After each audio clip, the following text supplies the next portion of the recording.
check that out real quick. Like, whoa. Just wanted to make sure. I had questions. Hello, everyone. I am Zazubaar, and welcome to this week's, the 22nd episode of the Demons from Outer Space. Has it been? Joining me as always. Has it been 22 episodes?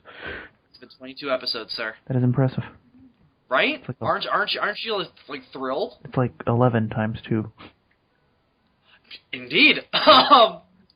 It's like 21 plus 1. Indeed. We are one past legal drinking age. It's as if we are only 3 away from 25. Almost. Yes, that's correct math. I was like, wait a minute, I got this motherfucker. His math's wrong. Dylan, I don't foresee an end for this show. This is one of the highlights of my week, man. I love sitting down talking just utter shit with you. Because just the shit that comes out of our conversations is just gold, as 13-year-old Bill proved last week. Indeed. In one of the best and most heralded episodes of the Demons from Outer Space. Yeah, there's been a nice response to last week's episode of DFOS. Yes, thank you, viewers, and more listeners than I suppose viewers, but viewers since it is YouTube, but listeners nonetheless. Thank you those who have viewed our title card. Who stared at... What Ian commented on the last video was if you look at it from a weird angle, it looks like it's like Kong Jaguar looks like he's having a stroke. Yeah, I tried and I could never figure out the angle he was talking about. I mean, I kind of get where he's coming from, but I don't see stroke. I see more of, well, I guess he could kind of look like he's post-stroke, like half of his face doesn't work, and he's like, I'm gonna kill Megalon. That's how I imagine he sounds. Oh god, I hope that's how he sounds.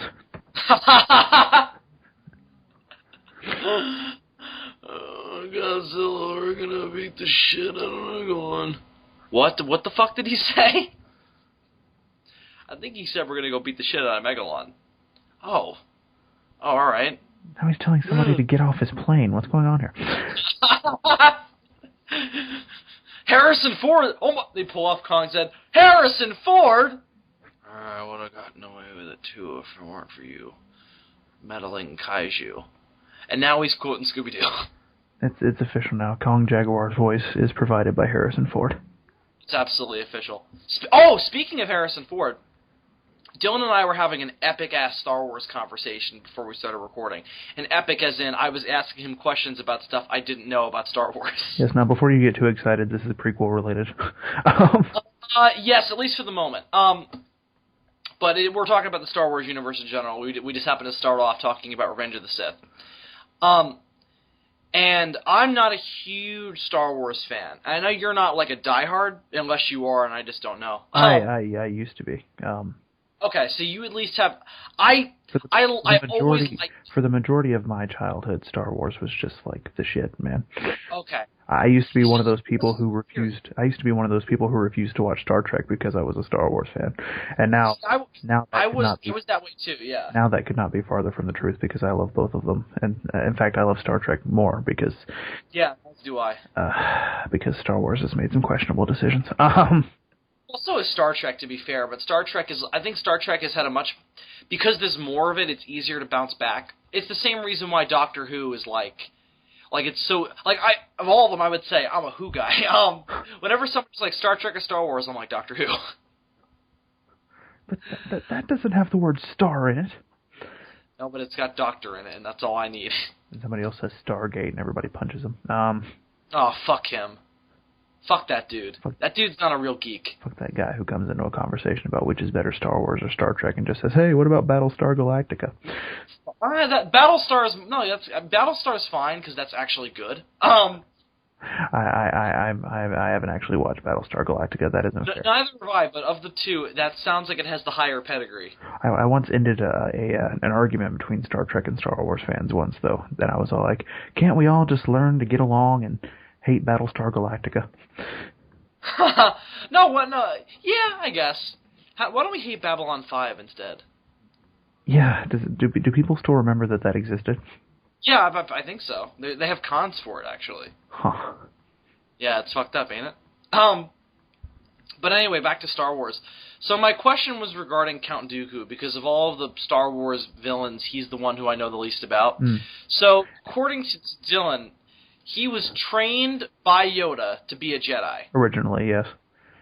and then Qui-Gon Jinn was his Padawan. That's right. Christopher Lee trained Liam Neeson. Everybody get that into your brain. Oh, everybody just prepare your anus, because that's two enormous cocks just fucking going. The Prince of Darkness trained the guy from Taken. Everybody take that in. The Prince of Darkness trained the demon's head. Indeed. How fucked up is that? Ra's al Ghul reference. Anybody who doesn't know why I refer to Christopher Lee as the Prince of Darkness, get out of this call. Anyway, get the stop listening to this podcast. You're not welcome. He was Dracula. Anyway, and Liam Neeson was Ra's al Ghul. So then he trained Qui-Gon, who then trained Obi-Wan. Right. Who then trained Anakin. Now, had Count Dooku turned to the Sith at that point? When he trained Qui-Gon? No, when Qui-Gon was training Obi-Wan. Oh, see, that they're not really clear on that. They don't say when Dooku turned to the Sith, right? I know some more of his backstory was given in some of the expanded universe comics. I just haven't read them. I think he had already left the Jedi Order by that point, but I don't think, because that was the big reveal in the second episode, was like, oh, you're back and you're a Sith now. That's interesting. Right. Oh, so that he didn't. Right, Obi-Wan didn't know. Right. When he had him hanging up there. He did not know that he had turned to the dark side. Yeah, I forgot about that. I didn't remember that was a thing. And got the Sith name Tyrannus, which is amazing. Why don't they call him that more often? Wait, his Sith name is Darth Tyrannus? Yes. Why call him Count Dooku? I don't know. That's fucking stupid. I get the reference, but apparently George Lucas is a big Hammer horror fan, but fuck that shit. Darth Tyrannus. That would be like seeing Darth Vader and saying, "Oh, it's Darth Anakin." Why would you do that? Would it be Count Anakin? No, because he's not a count. Well, Count Dooku isn't a count. He's a fucking space fucking asshole. Obviously, he's a count on some planet. I don't know. Count Dooku, space asshole. Count of the planet of the space Sasquatches. So wait, where does you know more about the expanded universe than I do? Where does Count Dooku come from, and why doesn't he go by Darth Tyrannus like Anakin goes by Darth Vader? Well, see, that's the thing. I haven't actually read that stuff. I know that it exists. You fail us, Dylan. You fail us in your knowledge of Star Wars. My knowledge of Star Wars doesn't go too far beyond the movies themselves. Although I do have a working knowledge of some of the stuff that's happened in the expanded universe. Also, I played Force Unleashed. Didn't Han Solo and Princess Leia have fucking 3 kids? I thought it was only 2, but maybe. Well, didn't one of them become a Jedi and the other 2 became fucking assholes? Sounds about right, yeah. Okay. I have no idea. Do you think, since we're on the topic of Star Wars, and obviously this is, everybody's fucking point of conversation now when Star Wars gets brought up, how much of the expanded universe do you think they'll keep in Episode 7 and then onward? Because now they're going to put out a Star Wars movie every 2 years. Yeah, I don't know. That's an interesting question. There are some cool ideas in the expanded universe that I would love to see utilized in movie form. Haven't they done what would be Episode 7 through 9 in comic book form though, or in book form or whatever? How do you mean? So then wouldn't that immediately mean that these movies are not going to follow that? Unless they adapted those comics, then no. I would say that they definitely won't, because that would seem like a waste, because you know that Star Wars Episode 7 is going to be the biggest movie of the year when it comes out. Because there was a lot of stuff that happens after 6 in the comics. There's this whole thing where even though the Emperor's gone, they still have remnants of the Empire out there trying to seize power. You've got this guy, which totally makes sense. You've got this guy named Admiral Thrawn who's an asshole. You've got the Emperor tries to come back to life in a clone body at one point. Actually, he does come back to life in a clone body, but the clone bodies are degenerating, so then he tries to put his soul into the body of, I think it was Han Solo and Leia's kid. Okay. You had this, So then they do... You had this, I think they've said, though, that I think they've given us a time frame, though. I think they said 15 years. Or no, wait, it was longer. I think it was like 36 years or something after the events of Return of the Jedi.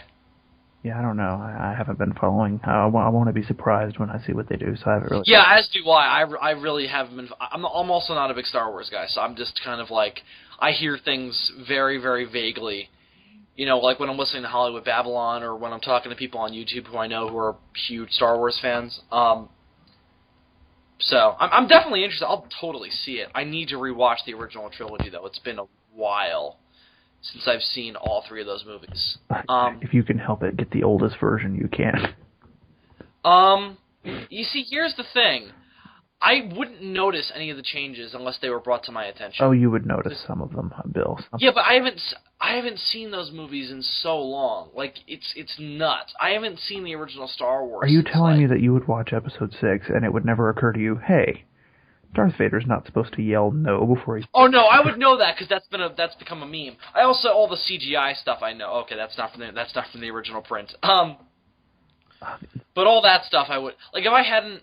Like, let's say I'd only seen Return of the Jedi a couple times as a kid, which is not true. I saw it quite recently. When was the last time I watched Return of the Jedi? I don't know, like 2000... I don't know. It wasn't that long ago. If you're lucky, maybe you can get, like, the special editions from the 90s, because I'm pretty sure those are probably, like, the oldest you can get now.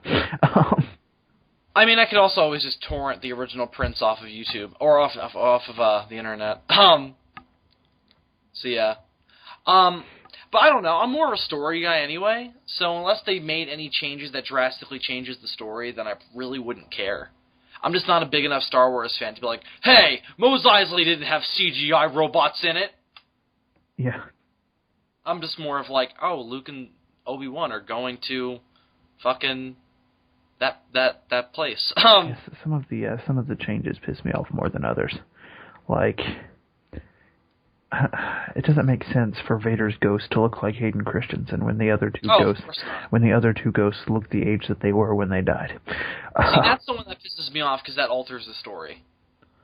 I mean, and if they were going to do that, as bad of an idea as it is, shouldn't they have gone back and replaced Alec Guinness with what's his name? Because it doesn't make... Hugh McGregor. Yeah, because it just doesn't make sense. No, it doesn't make any sense at all. I don't care if your idea is stupid, just have it make sense. Right. Right, you're absolutely right. So that means that 3 people have played Darth Vader. Well, like 3 people in the original trilogy, so 4 technically. Yeah. Because you got fucking Hayden crying his eyes out, Christensen. And then you've got James Earl Jones, David Prowse playing him under the suit. And then you've got that other guy. Who's the guy who plays him without the mask on? I don't remember. Wait, are you only referring to the original trilogy? No, I'm talking about in general. Oh, because there's also that kid from. He's not Darth Vader. He's fucking bullshit. The kid from Jingle All the Way. I call him Kraken McBullshit. I remember when I first realized that was the same kid. I was like, whoa, he did another movie. Yeah. It was recently, too, where I was like, whoa, that's that kid? The kid who ruined Star Wars? His acting was better in Jingle All the Way. What happened? Yeah, so he's horrible in Phantom Menace. He's a decent child actor in Jingle All the Way as far as child actors of that age range are concerned. What happened? Yeah, I mean, he's believable in that. It's like this, it's like, the fuck, man. But yeah. Do you think, how much of, how many connections do you think? Well, let me ask you this. So, we destroyed the Empire. Well, not we did. The fucking rebels did in Return of the Jedi. Do you think that they'll make the Empire the villains in Episodes 7, 8, and 9, or do you think they'll come up with a new threat? Well, see, that's the thing. They have options. If they even remotely base any of their ideas off the expanded universe material. I imagine they will, they have options. Marvel. Because not only did the comics feature the remnants of the Empire trying to seize power, there was also an invasion by these other aliens whose names I don't remember, but they invaded the galaxy, and it was this big war, and Chewbacca died. Anyway, they've got options. They're definitely going to kill Chewie off, I imagine. They're going to kill Chewie. Chewie? I said Chewie. Oh, you said Chewie. I was like, that Chewbacca's Hasidic cousin. Didn't you know that's what Life Day is really all about? It's fucking Hanukkah? It's Hanukkah, yeah. They Wow. didn't want to call it Hanukkah because George Lucas knew that one day he might want to sell to Disney, and he knew they were anti-Semitic, so he changed it to Life Right. Day. He foresaw that back in fucking the late 70s, early 80s. Genius. Wait, when was... Anyway, that's why we know that Chewbacca is going to die in the Disney movie, because he's Jewish. Chewbacca. And, as we all know, Disney must kill all the Jews. Emperor Disney will behead him. Indeed, and then put his head next to his head in the vault. Indeed. Which, I don't know. Do you think that's true? Because It's gotta be true. I am convinced that Walt Disney is, like, somewhere looking like Dr. Weelo from Dragon Ball Z right now. Oh god, did you see Saving Mr. Banks? I did not. Great movie. Very inaccurate. But great movie. And I when I was watching it, I didn't realize how inaccurate it was until I saw it with Nicola, and we did research afterwards. And see, for a movie where it's not about Walt Disney, that's fine. It's about P.L. Travers and her experience. Right. And they get her they water her down a lot. She was a massive bitch and asshole. Oh, did Tom Hanks... He deserved an Oscar. He was fantastic. Did he assault any Jews? No. Not at all. They do imply, though... Not even like a... It's not a totally watered-down version. They do imply that he smoked, which is like, fuck that. I mean, that's big. And the other thing is that they imply that he's a little bit of a misogynist. Okay, but they don't touch on the anti-Semitism at all. No, of course they don't touch on the anti-Semitism. What the fuck is wrong with you? Not even like It's a Disney movie. Not even like a Heil Hitler.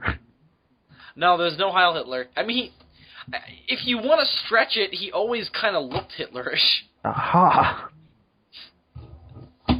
No, but there's no mentions of the whole anti-Semitic thing. A shame.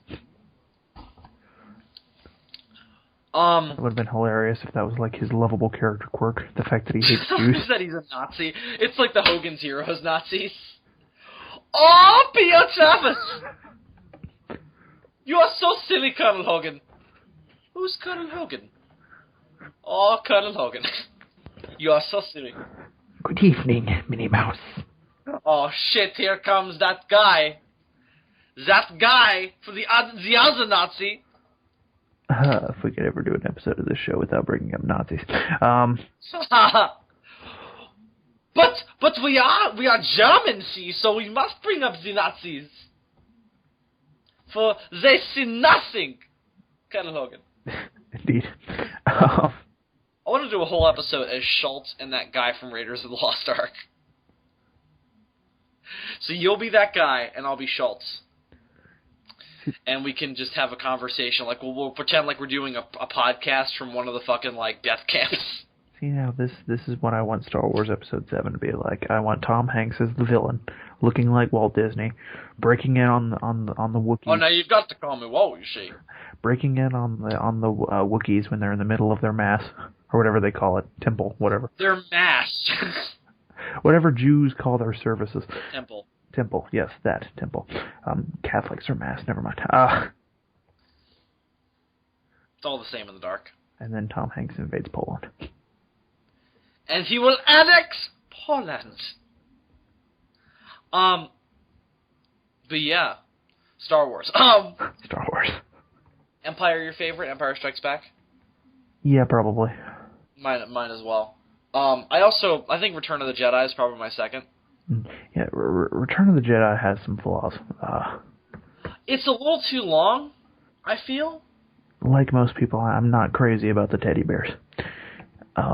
See, I never had that with the Ewoks. They were always just kind of a necessary evil to me. Like, it's like, they have to be this cute, because they have to make the Empire look worse. No, but they could... I just feel like there's a little... I agree with the sentiment that they brought an element of comedy to that movie that shouldn't have been there. Like, I think that movie should have followed more along the lines of Empire. Like, I wouldn't have wanted them to go on the James Cameron route and had Space Indians, but the whole cute little teddy bear thing is... Did that planet even have to be populated with any kind of intelligent life? Or why not set it on Kashyyyk? Yeah, do Kashyyyk. They're furry and cute. At least some of them are. That scene in episode 3 with the Wookiees, like fighting and shit, that was badass. Oh, that was awesome. Imagine that in Those episode. are space Sasquatches. Those are space Sasquatches. We never got to that part of the story, Bill, but that's actually how I came up with the word Space Squatch. Oh, was it from the fact that George Lucas based Chewbacca on Bigfoot? Kind of, yeah. Kind of. Well, somebody asked me what Chewbacca would be, and I'm like, he's a space Sasquatch, a space squatch. Yeah, somebody on Toho Nation was trying to make the argument that they're kaiju, and I'm like, no, they're not even really monsters. They're aliens. Right. See, that's the thing. I don't even. It's weird to try and decide what Japanese classification would fit to like a classic like American character like that. Like no, but if General Grievous is a kaiju, then so's fucking like Khan or Nero. See, that's what I was saying. That's what technically. Or the Borg. Yeah, technically any alien would be. Technically, the Doctor. The Doctor is a fucking kaiju. No, he's not. See, part of my argument was like, hell, I'm a kaiju if you ask an ant. Yeah, technically. So wait. Okay. Here's where that argument gets tricky. But something like, I could see the argument for something like, say, what's that thing? The Rancor being a kaiju. Well, but it all comes... In the strict Japanese sense of the term, just meaning a monster. In the same way that the Frankenstein monster is a kaiju, not a daikaiju. Well, see, and that's the thing. To me, it all comes down to the way Japanese people use these words as opposed to the way we use these words. In Japan, all of Star Wars would be considered tokusatsu because it's live action special features. As would every science fiction property ever. But well, no, that's not true. Twilight Zone wouldn't be considered tokusatsu. But because we're in America, and we are in America, and Captain America would be a fucking tokusatsu picture. We define these things differently. The kaiju genre. Right, kaiju is different here. It's been redefined. There's a word for there's a term, a cultural term, for another culture taking the term of another culture and then redefining it. Yeah. And that's what's happened with kaiju. I don't remember what it's called, but it's happened with kaiju where, yes, it means giant monster, but it refers to a very particular use of the term giant monster. Ironically enough, Japanese people do this all the time. You'll always hear like a Japanese sentence. It's just a string of unintelligible words with one English word thrown in the middle. Yeah, there's been a lot of cross-cultural inspiration, particularly in the world of film. I mean, you look at the Japanese film industry, very much so inspired by American film. E.G. Sabraya was obviously very much so inspired by King Kong, and there's a bunch of other examples. A lot of Japanese comedy that's not of the classical theater variety is very much so American inspired. But interesting thing I learned today, there's also a lot of other way. I mean, a lot of modern film directors, like say, maybe this isn't modern, but a lot of say 70s to 90s major film directors like Spielberg, Lucas, Francis Ford Coppola, Martin Scorsese, very much so inspired by Japanese cinema. Mm-hmm. And my favorite example of this, I mean, number one, Star Wars is essentially a samurai picture in space. Well, look at how many samurai movies were recreated as American Western movies. Right, exactly. Seven Samurai, Magnificent Seven. Very, very common phenomenon in the day. It's weird. James Bond has borrowed from Japanese cinema, and not in the way of like You Only Live Twice. I mean, like License to Kill is essentially Yojimbo. And if you take like a lot of times, this is something I notice while listening to the soundtrack. Which is hysterical because it's James Bond. This is something I notice when I listen to the soundtrack from like Kill Bill, for example, because he uses. Oh God, that too. Well, that's not Japanese, but that's more Asian in general. Well, what I'm saying is because Quentin Tarantino mixes these things quite a lot in that soundtrack.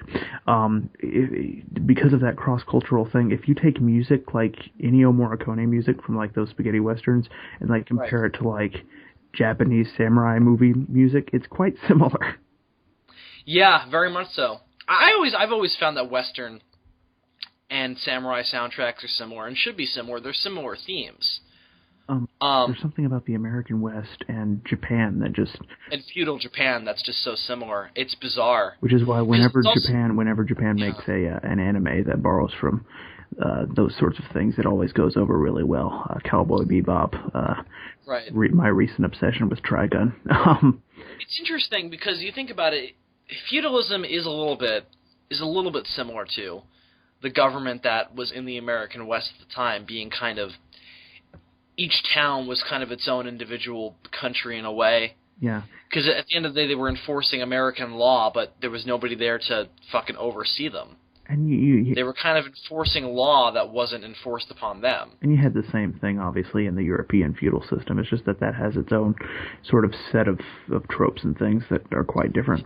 Yeah, there was a lot of religious overtones with that. I mean, and definitely in Japan as well, with Buddhism and Taoism kind of overhanging, but even it wasn't as strong. And just down to the level of the image of two cowboys about to have a gunfight in like the middle of a deserted town with tumbleweeds, the classic image, compared to with like two samurai running at each other on a beach. So similar.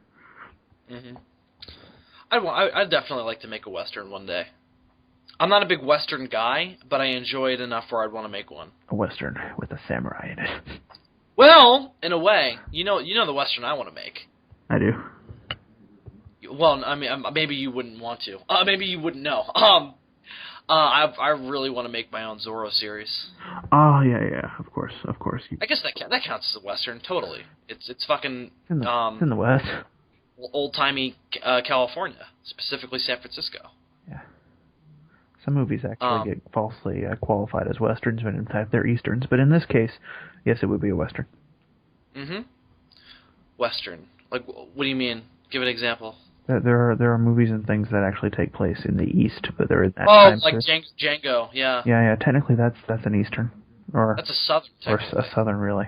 Another good example is the fantastic History Channel miniseries Hatfields and McCoys. Ah, yeah. You feel like you're watching a Western, but you're really not. Yeah, isn't that Georgia? No, it's the Kentucky West Virginia border.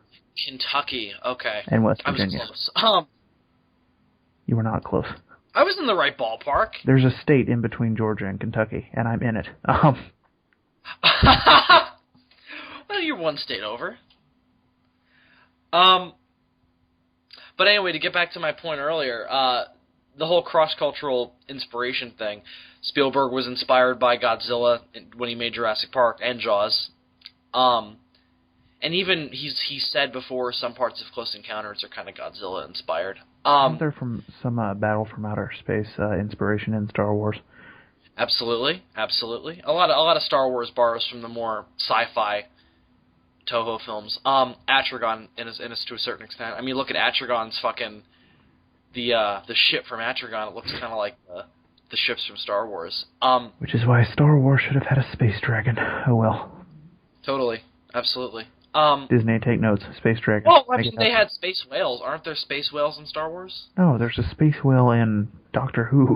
Yeah, but isn't there a species like that in Star Wars too? I mean, maybe they're not space whales, but isn't there a creature that survives in space like that? I mean, there was like a giant being. There was that giant worm that tried to eat them in the second movie. If that's what you're talking about. Was it in space? Or no, it was inside of a meteorite, so technically yes, it was like this big worm. I don't remember this at all. Was that a thing? They actually parked the Millennium Falcon inside of it for a while, and then. Oh, you mean okay? And when you said second, I thought you were talking about Attack of the Clones. I was like, there was a worm in that? Oh no! I guess I should say the fifth. Star Wars is confusing. It is really confusing. But yeah, I remember that. Yeah, absolutely. I think it was in the Clone Wars TV show, the CG one. There was some kind of space whale creature. I have not watched the Clone Wars CG show. I refuse to watch the Clone Wars CG show. Why? It's pretty good, actually. Because it struck me as being an incredibly stupid idea. It's the most boring part of Star Wars made longer, but they kind of make it interesting. I mean, I loved the short animated series that Genndy Tartakovsky did. Mm-hmm. That was great. Beautiful. And then they made that, and I was like, this is an abortion. Yeah, but it's not. The other thing is, it's not. It's also an alternate universe. I know. And they gave Anakin an apprentice, and I'm like, she's gonna die. Yes, All of these but because characters, they're in an alternate universe, they don't have to kill her off as quickly as you would think. all of these characters that my little half-brothers love and are identifying with are going to die, and I remind them of that every chance I get. Which is why you're a horrible person. Like, hey, you know that character you like? Yeah, they're going to die. Gonna die. A horrible, painful death. They're going to get shot in the back, and even if they do survive, he's going to hunt them down, and he's going to kill them later.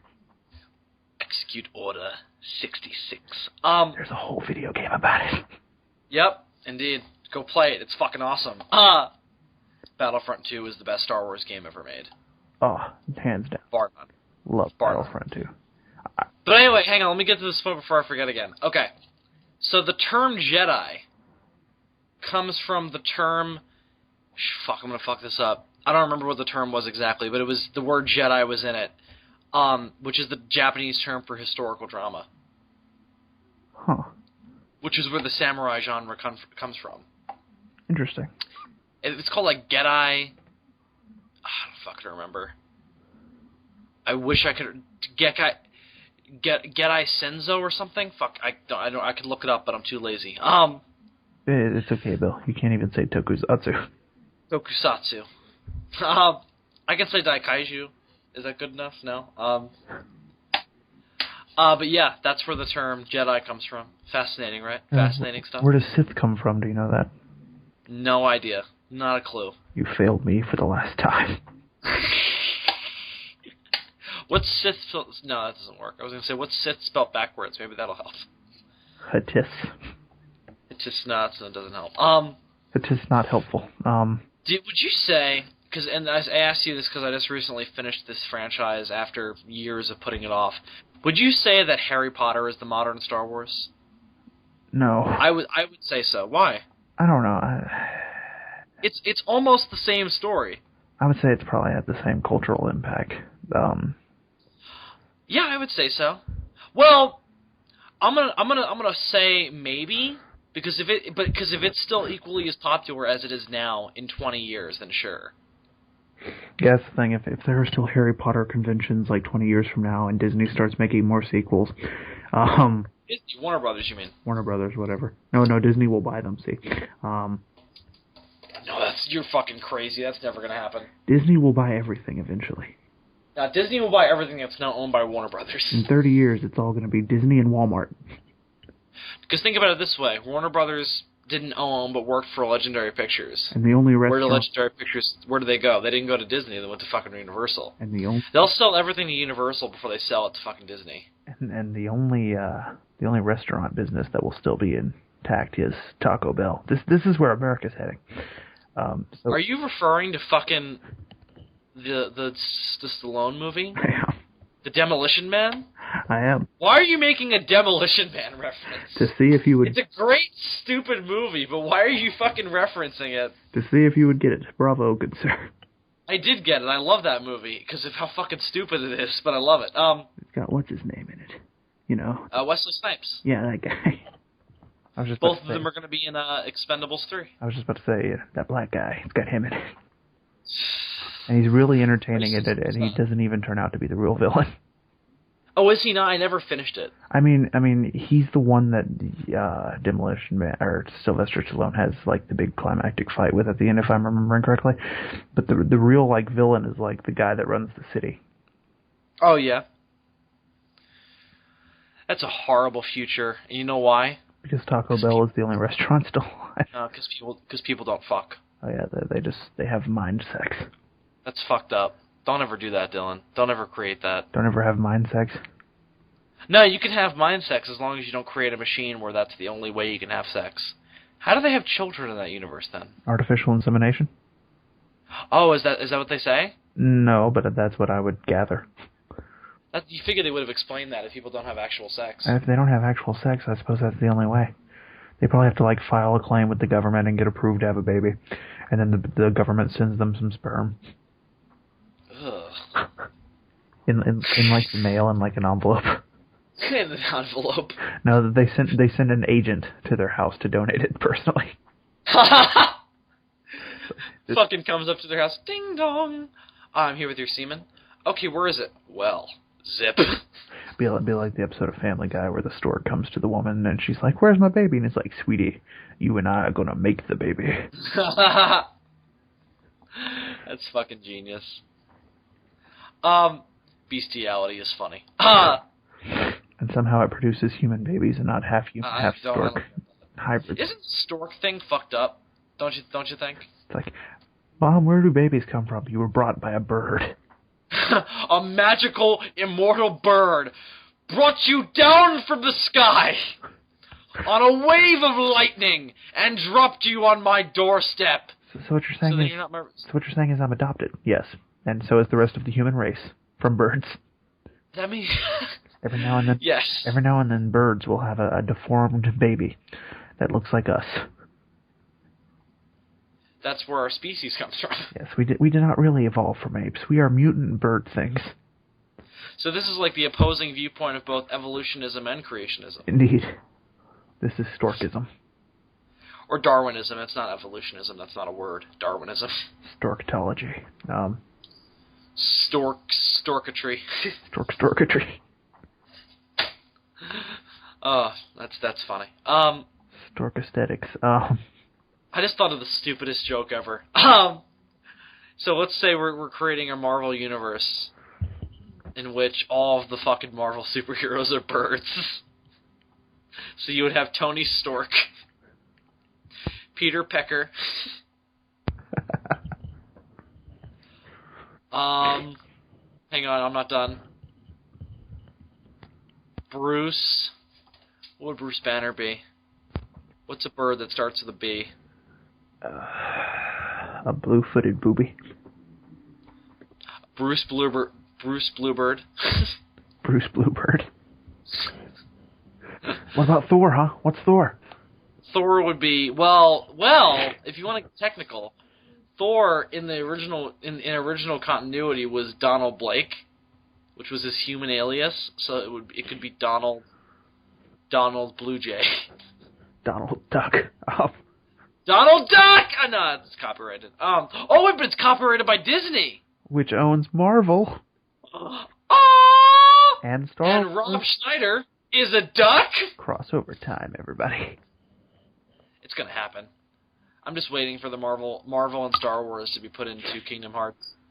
That's all. There's no reason for it not to happen. It's perfectly possible. I'll give you a scenario right now. Silver Surfer goes to a galaxy far, far away. Whoa, what? What? You got a crossover right there. Yeah, you can cross. Like, Star Wars could exist in the Marvel Universe. There's no reason for it not to. Star Wars can really exist in any universe. Some people, like Gorzard used to have the misconception that it actually took place in our galaxy. And I'm like, no, the beginning of the show says. The show? It's a movie, whatever. Or show, depending on what you're watching. Says in a galaxy far, far away.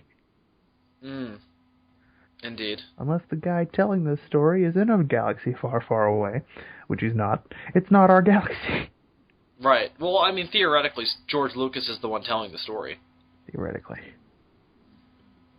Regrettably. That's why he keeps, amending it. It's not because he's trying to change it. It's because he's getting old and he can't remember it anymore. He's like, so Darth Vader is now a woman. What? Yeah, I just forgot the gender. Grandpa George, who shot first? I don't remember. Shit. Who do you want to shoot first? Obi-Wan Kenobi? Alright, then Obi-Wan Kenobi shot first. Darth Vader came into the bar and he shot first, and then he left. And then he showed up way later in the movie and everybody was surprised. Who do you want to be Luke's father? Chewbacca? Alright then, that's fucked up, but alright, I'll do it. And then Han Solo grabbed the stormtrooper and said, "Get off my plane!" I still want the awkward moment where Darth Vader says, "C-3PO, I am your father." What? I fucked him another machine. It was hot. I made you that for is my a horrible Darth Vader impression. I made you for my mom. I fucked another. That's Bane. Shit. I had sex with a copy machine. I will destroy the rebel base with no survivors. I almost ran together the words copy machine and typewriter. I almost said copywriter. Copywriter. That's the machine that Toho uses to fucking get all those copyright strikes up. Indeed. But yeah. So Dylan, Star Wars. Whenever somebody plagiarizes Toho, there's like an alarm goes off at Toho, like, base. Godzilla is attacking the city. No, that's the wrong alarm. Somebody is ripping us off. It's like an Ultraman where all of a sudden you hear an alarm that sounds just like Ghidorah. Is that an Ultraman? Yeah, in Ultraman, I've noticed this. The Science Patrol, they have this alarm that goes off when there's like a kaiju threat or something, and it sounds just like Ghidorah's roar. Like, I'm pretty sure they just used Ghidorah's roar. It's entirely possible. Didn't they reuse your roars from Godzilla all the time? Oh yeah. You know how many monsters just have a messed up Godzilla roar? A lot. A lot. Baragon originally did too. Indeed. Now he's got the other thing was Baragon was supposed to be Godzilla, so. Baragon started That's also out why as they have the same. That's also why they have the same powers. Baragon starts off as this kind of like Godzilla, but with these big floppy ears. They haven't done him yet in the IDW comics, have they? No, I like the He's version. He's one of the few that they haven't done. They've done a lot. I prefer the version of Baragon, obviously, that was put forth in Final Wars, and then later in the video games, the version where Final Wars. You mean GMK? I mean GMK, yes. And then later, I like original Baragon. See, original Baragon's fucking scary. GMK Baragon's cute. But to me, the later version of Baragon, and more so in the video games, because you can pull off some sweet moves with Baragon in the video games. He has more personality to me there. He's almost like a dog. Fair enough. Like of all the kaiju, he's a dog. Don't you think Anguirus is though kind of too? He's more of a wolf. I don't know. Are you just basing this entirely on visuals? No, there was just something about Baragon and the way he handles in that game that always struck me as very dog-like. I didn't have that with Anguirus, so I can't comment. Okay. So what haven't they done in the IDW comics? They did all the monsters that I can really think of. Let's see. Let's go through the entire... I'm going to go through the entire Godzilla list in my mind to see if there's anybody they haven't done. Have they done Sanda? Yes. Have they done Gyra? Yes. Have they done the giant octopus? Yes. Really? Well, they made a reference to it. Have they done the giant... what's his name? Have they done Gazora? Yes.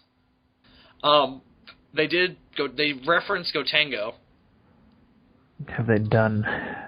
what's the most obscure Godzilla monster or Toho monster? They did Mogera recently. Yeah, I know about that. Orga, they did Megaguirus. No, they haven't done Megaguirus. Have they? I don't think they've done Megaguirus. I don't know. Because I haven't read all of it like you have. They did Batra. I haven't read all of it either. I haven't read all of Kingdom of Monsters, and I haven't read all of Godzilla Legends. Those are the only two things I haven't read. I read everything else. Oh, right. Oh, so what do I know they've done just because of Legends? Let's see. They've obviously Godzilla. Titanosaurus, Hedorah, Anguirus, and Kumanga. Wait, Kumanga got his own issue in Godzilla Legends? Yeah, but this story is really not about him. So then what the fuck? Well, because the whole point of Godzilla Legends is that it's supposed to be about other monsters, but that story is about Godzilla, so they were like, well, we can't call it Godzilla because that will go against the point of the series, so we'll just say it's a Kumanga story, but really, Kumanga's like in it for like... There's a fight scene where Godzilla fights Kumanga. That's all he has to do with anything. What's the story? It's about this guy who's like a thrill seeker, and he decides that he's going to climb Godzilla. That's fucking awesome. And then he like rides around on Godzilla's back. And does he have like a fucking realization about life? Yeah, actually. Does he? Yeah. That's actually really cool. Is it good? Is it done well?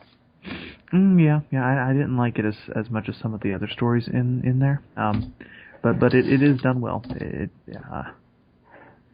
Would you say that I mean, Hedorah is the weakest of those? If you want to hear better thoughts on the whole thing, go watch me and Andres Perez's review. I have to pick that up and read it. I just don't have the finances right now. To answer your question, no, Hedorah is not one of the weaker ones. In fact, I actually like the Hedorah one quite a bit. I mean, what's that one about? There's not a lot of story. It's basically just a fight scene. The crew of Mechagodzilla shows up in, I forget what city it is, but it's trashed, and they fight Hedorah, and then Godzilla shows up. It's just a big three-way fight scene, but the art in it is beautiful, and I enjoy it quite a bit. And with a series like this, it's just short anthology type stuff. I'm okay with an issue that doesn't really have too much story. The worst one is the Rodan story. I've heard that one's horrible. It's terrifying. Yeah? It's terrifyingly bad. What is it about? This guy and his son, and they're all terrible people, and there's a Rodan egg.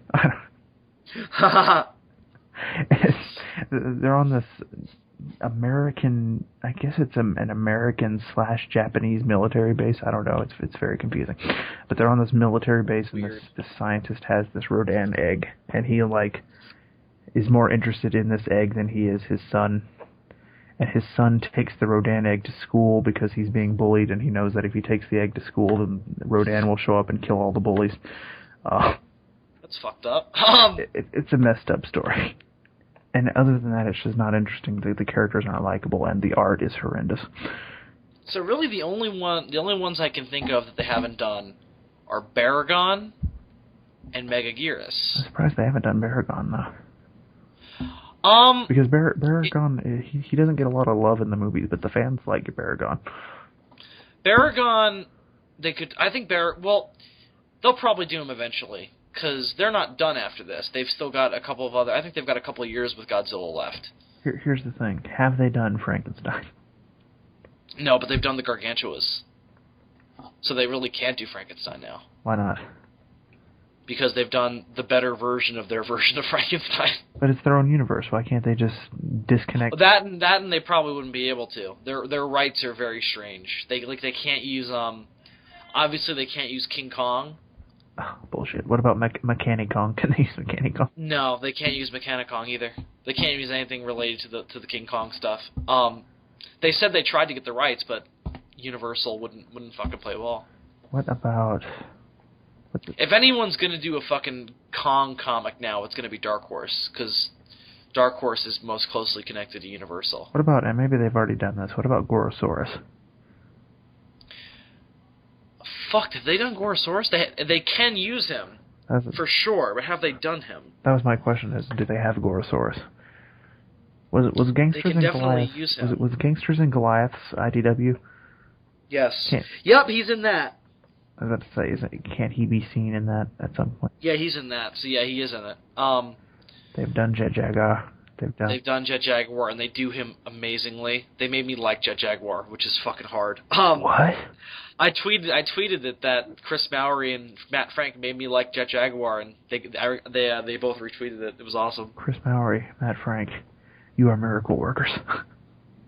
He's a badass, man. What can I say? They made him scary, which is fucked up. I can't believe they did that. It's so amazing. Well, I mean, if you look at that look on it, that expression on his face, I think he would be wise to be a little scared of Jet Jaguar. Yeah, I mean, they also play up that he's basically invincible. You wouldn't want to run into him in a dark alley. Nah, it'd be creepy. Kind of be like running into, like, the Joker.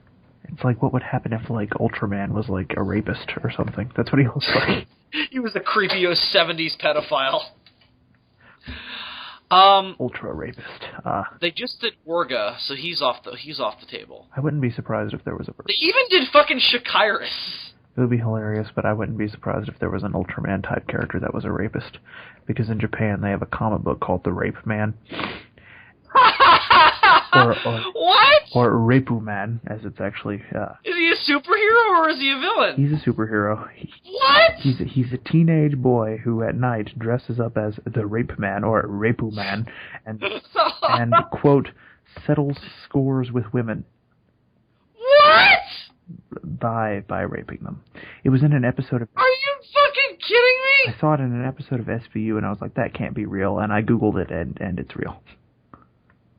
Oh my my god, it is totally real! That is horrible! I know. There's live-action movies! Damn Japanese, they be fucked up. Oh. We should rename our fucking theme song. There's a manga and an anime. I didn't know they had an anime. Jesus. Of course there's an anime. And again, there's live-action films. Many of them involving tentacles. This is horrible! It's pretty bad, yes. That's inexcusable. That's absolutely terrible. Oh my god. I bet Andres likes it, though. I bet Andres is a huge Repuman fan. Not because he likes rape, it's because anything Japanese and superhero related he likes. Ooh, Repuman. Yes, I like that character very much. He had a great run in the 90s. Ooh, Repu. Andres, if you're listening, I'm kidding. Andres, are you a Repuman fan? Are you even aware that Repuman exists? I can't believe that's a thing. You heard that on SVU? Yeah, it was in an episode of Special Victims Unit from like a really old episode too, like 2002, 2003, and I was like, that can't be real. When we were young warthogs. It was when we were young warthogs. Indeed. Mhm. That's fucked up. Back in the early 2000s, when I was a young lad and dinosaurs roamed the earth. A long time ago. In a Carl place far, far away. Far, far away from the Carl place that you're in right now. Yeah, there's more than one. A Carl place that is completely devoid of werewolves. I was thinking of doing, right before, because did I ever tell you that Werewolf of Carl Place wasn't supposed to be a William Stone movie? I don't know if you did or not. Well, the original idea was just to do it as the original premise of Werewolf of Carl Place was very different from what we went with. The premise was... Wasn't there originally something to do with sewer gators or something? Well, no, that was the first William Stone story. The original idea for Werewolf of Carl Place was to do it as just a werewolf movie. And the premise was to have a guy returning from Iraq, or Iraq, however you pronounce it, and he got attacked by a werewolf when he was overseas. And the werewolf was supposed to be a metaphor for post-traumatic stress disorder. I see. And that was the premise. So he was attacked by... It was going to basically be a remake of The Wolfman, but in modern times and with a different origin. So he was attacked by a Muslim werewolf. Well, I never specified that, but essentially. I mean, he was in Iraq, so... Well, he was in the Middle East. I'm sure the Middle East probably has their own version of like werewolves. They do. They did it on Destination Truth. What's it called? I don't remember. But they do have it. It's called the Repuman. And that was the premise. But I just didn't do it because I knew that I wasn't gonna be able to get a guy who could realistically play the fucking army dude. So I decided not to do it. I just decided to do it as a William Stone movie. It's like, let me find somebody who can realistically portray post-traumatic stress disorder. Yeah, I was just like, it's not gonna work. Because this is a movie I do want to make one day, but it's not something I could pull off with the budget and acting abilities of my current peers. Maybe I could pull it off now that I'm in film school and I have acting students who are friends of mine, but not back then. I couldn't have done it. You need to give it a cheap-ass 50 sci-fi title. I was an Iraqi werewolf. No, it was going to be Werewolf of Carl Place. But now if you did it, you'd have to come up with a different title. That's what I'm saying. Yeah, no. The new title was going to be Curse of the Full Moon. But I also really like... But even before Carl... It wasn't even going to be Carl Place originally. The original title was The Werewolf in New York. And it was going to be set in Manhattan. But when I thought of just doing it... When I thought of filming it last year, I was like, I better change the name because I obviously can't shoot the whole thing in Manhattan, so... Let me just call it Carl Place. And then I just used that title and then just did it with William Stone. And I like that better than my original William Stone origin, so I'm happy. You should have shot the whole thing blue screen and just blue screened in New York. No, I mean, I would have just gone to Manhattan. It wouldn't have been that hard. The only reason I didn't do it was because I had actors who I wouldn't be able to get to Manhattan every day to shoot. Now I could totally do it. I just don't want to right now. I'm not really in a monster movie state of mind right now. The next movie I want to do is a comedy. Nice. Yeah, I got an idea. Think Clerks, but on a movie set. But anyway, Movie Clerks. Dylan, what? Movie Clerks. I'm sure Movie Clerks. I'm sure that's not the title. No, the title is something else entirely. I'll talk about it more as it comes up. It's probably going to be something I shoot over the summer. And that's a genius title, Something Else Entirely. I would watch a movie called Something Else Entirely. No, the title is called Stupid Little War. Oh. Legit. And maybe, since I'm shooting it over the summer, I could get a couple people who may or may not be flying into New York to do cameos. Huh. Who's flying into New York? Just a couple faggots. No.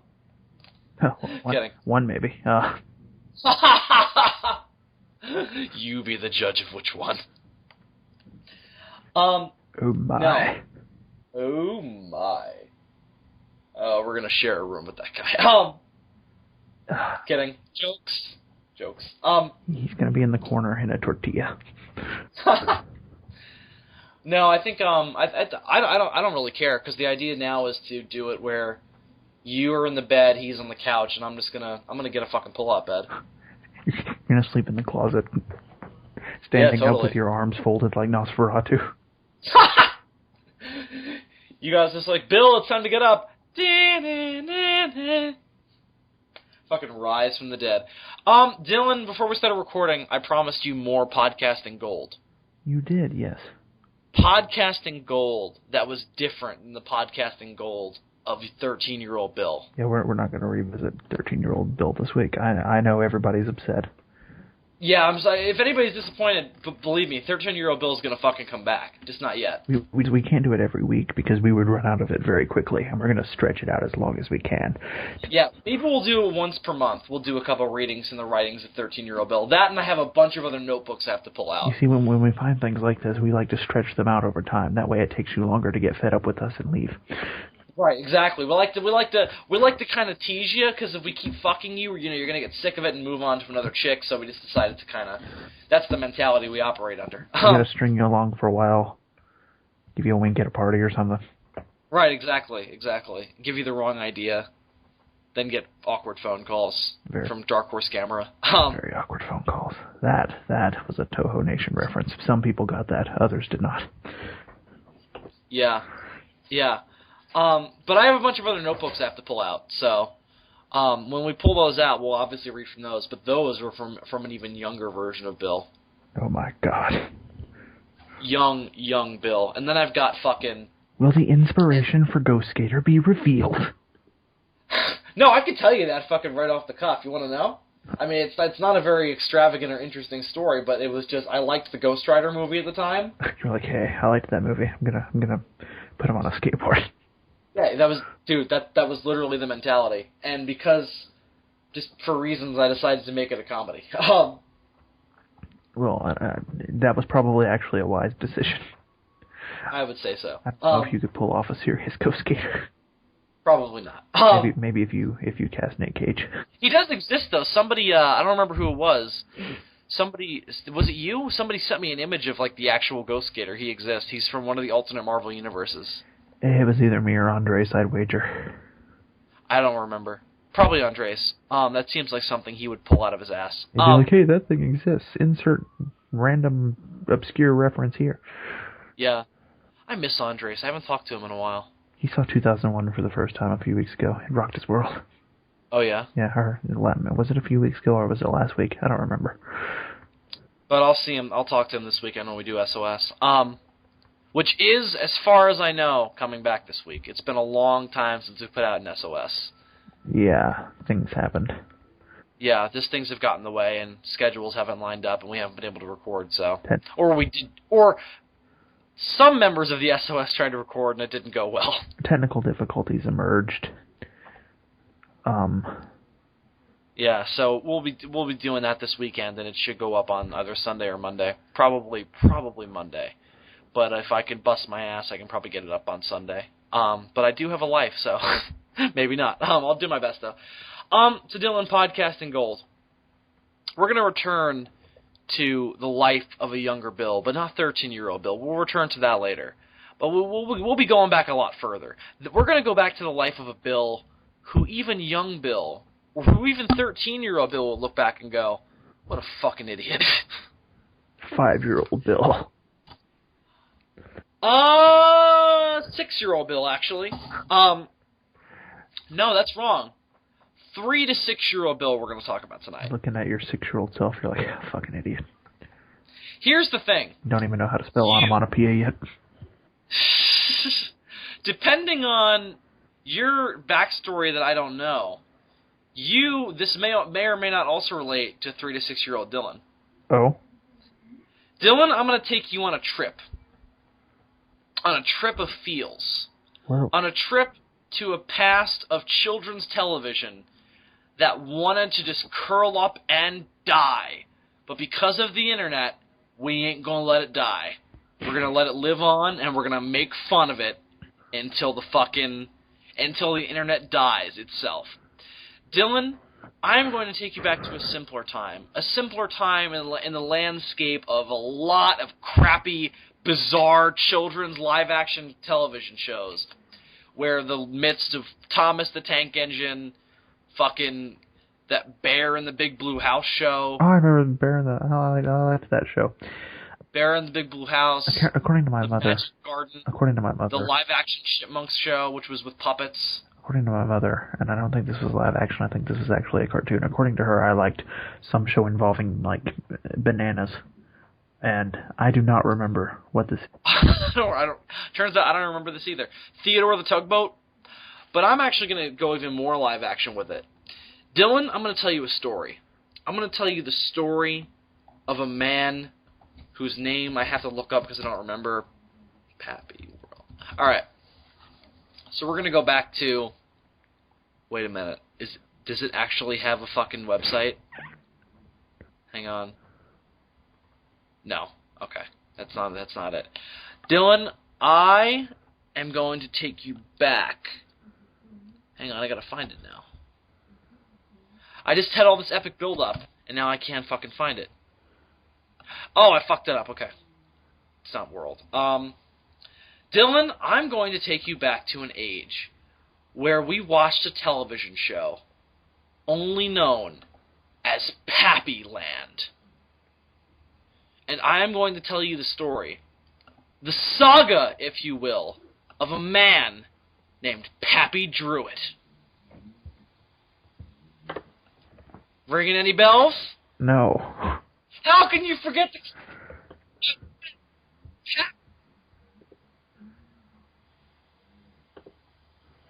What? How can you forget the classic that was Pappyland? I have no recollection of this. Alright, I figured as much. Here's what I'm going to do. I'm going to describe it to you. So I wouldn't have recognized this title either if you would have just said the title. But the way I found out about this show was I remembered this show from when I was a very, very young child that I would watch on like some kind of PBS channel. And it was a show about a miner. He was a miner woodsman type who would teach kids how to draw and then color. Why is a miner teaching me to draw? Do you not remember this? No. I'm looking. All right, I'm looking at Google Images, and I'm certain that I never watched this. Never watched Pappyland? I am proud to say no. So Pappyland was a show, live action. And I remember the big comfy couch, but I do not remember this. This was a show I watched as a kid, as a baby, basically. It was on in '96, I think, if I read that correctly. 96 to 99. So I was 3 and 4. No, wait. Whoa, hang on. 2 to 5. 2 to 5. And I would watch this show, and I would draw based on this show. And whenever I think of my very young life in the late 90s, this is the show that I think of. Because this is what I remember. I remember watching this, I remember watching Godzilla movies, and I remember watching JJ the Jet Plane. Pappyland and Godzilla. Yes! They were one and the same to me, Dylan. Don't make fun of me. Same level of quality. Pappyland and Godzilla. No, I'm kidding. You know what's sad? When you type Pappyland into Google, you know how many image results you get? How many? 3 rows. Really? 3 rows. Are you shitting me? 3 rows. Nobody remembers Pappyland? There are 3 rows of image results. Now, there are other... You know how they'll, like, narrow it down and you'll have, like, more keywords that are, like, suggested up at the top? Yeah. There's a bunch more image results under those, but if you just type in the title of the show, Pappyland, 3 rows. Do they show you images of the show? Yeah, it's mostly that guy. Pappy drew it. So the premise was that this guy, he was like this woodsman type, like this mountain man, like fucking like woodsman type who would like go off into the woods and like kill animals and skin them and look for gold. And like all of your classic Davy Crockett, Paul Bunyan types, his favorite pastime was visual art. Not only was it visual arts, it was drawing like a child. Like, look at what I can do. And there are 6-year-olds watching. They're like, I can do so much better, Pappy. I can draw better than you, you fucking old hack. Oh no, the kids have turned on Pappy Druitt. You're 80 years old. Why can't you draw better? I don't remember my middle name. That's how old I am. So Pappyland, let's see. The kids were much more impressed with my drawing skills back in the 40s. When I was... You kids today with your Jurassic Parks and your Teenage Mutant Ninja Turtles, fucking not impressed by my art skills. And that was the other thing. This show, see, I rewatched it today. I watched a full episode of Pappyland. Why? To prepare for this, because I knew I was going to bring it up on the show tonight. Where do you even watch this? It's on YouTube. It is the most boring fucking show ever conceived by humans. Most children's shows are. Nuts how boring it is. Most children's shows are. Have you ever had to suffer through an episode of Teletubbies? Yeah, but Dylan, you don't understand. At least Teletubbies, they're moving around. There's songs and shit. Like, at least there's movement. This is literally an old-ass fucking pedophile sitting in a chair drawing. And they don't do fucking CSI cutaways where it's like, oh, look at this, he's drawing a line. No, it's literally like a bird's eye view of this old motherfucker like, now I'm drawing the ear. So it's like that. That's an ear. And now I'm drawing the other ear. So that's another ear. So it's like that guy whose name I forget, who was like famous for painting. He had like an afro, and he would like release these videos of him like Michelangelo? No, there was this guy. He had like an afro, and he would release these videos of himself painting pictures, and people who wanted to be painters would like buy these videos and watch him paint and like follow by example. What was this guy's name? No idea. Not a clue. Bob Ross. Bob Ross is his name. Yeah, no idea. He would release these terrible like instructional videos of like himself painting. And it was what's worse is that he had the most annoying way of speaking. Like we're just gonna draw a happy little bush over here. And that's just gonna be our little secret. Apparently, there's not much information on Pappyland on Wikipedia. Really? So since there's not a lot, we're gonna read all that's here. Pappyland was a live-action children's television show originally written by John Napa. More than 65 half-hour episodes were written by award-winning children's writer Bennett Whitmore. It was originally broadcast on the Learning Channel, TLC, okay, so that's where I watched it. It wasn't on PBS, but that's the same fucking shit.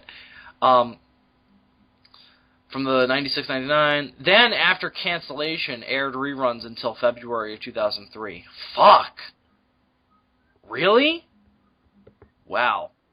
The show starred acclaimed cartoonist artist Michael Caraglio as Pappy Druitt, an artist 49er type character who lived in a magical cabin in a bizarre land with many different creatures and people. I learned to draw this picture back in 1936 when I was a spry 60. Magical cabin in a bizarre land with many different creatures and people. It was called New York City. Oh my god. I'm looking at an image of a dog he's drawing. He was not a wonderful artist. It's pretty sad. More than half of the show was shot on blue screen, and it fucking shows. We're going to watch an episode tonight, Dylan. What? We're going to watch an episode. During each half-hour segment, Pappy and other characters danced, sang, taught life lessons and other children's television fare, but the main focus of the show was watching Pappy draw pictures. This was entertaining to me as a kid. As a little kid, I was like, wow, look at the old man draw a bunny rabbit. Isn't that swell? Why is it when you type Pappy drew it into Google, one of the image results that pops up is that picture of Nick Nolte where he looks like he's on crack? So every picture of Nick Nolte ever? No, but that really bad one with like the crazy hair and the... So yeah, basically every picture of Nick Nolte. Like when he played David Banner in The Hulk? This might even be a mugshot. I don't know. It's pretty... He was in and out of jail in the early 2000s. It might be one of his mugshots. The camera was positioned directly above his paper, and he would carefully explain the purpose of each technique he used. This is a circle. This is a square. I use the circle because it doesn't have any sides. And I use the square because it has 4 sides. Do you know what this shape is? Is it an octagon? Who taught you octagon? Who taught you octagon? Oh, Lord, what's I gonna do? The purpose was for children's viewers to be able to follow along with Pappy and create the same images he did. Kids could draw way more impressive shit than fucking Pappy drew it. He's drawing like rabbits and shit and doors. I was drawing giant monsters killing each other. Yeah, I wonder if that was what I drew as a kid. I wonder if he was actually more talented than he appears on the show. Like, I wonder if he like purposefully drew all like crappy because he thought he needed to do that so that the kids could follow along. Like, let's do some research on him. He's probably more interesting than this fucking show. Michael Caraglio. Oh, this is gonna end horribly, I know it. He killed 15 children in a oh, Jesus Christ. Oh, of course he had a stroke.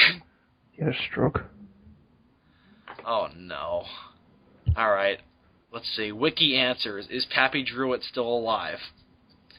Although he does not do the show any longer, Pappy Druitt is alive and well, living in upstate New York. He is a personal friend of mine. I am his gynecologist. Wait, what? Wait, he lives in upstate New York. I could go fucking see this dude. Maybe this is why I don't remember this. Was this like a local show for you? I guess it was.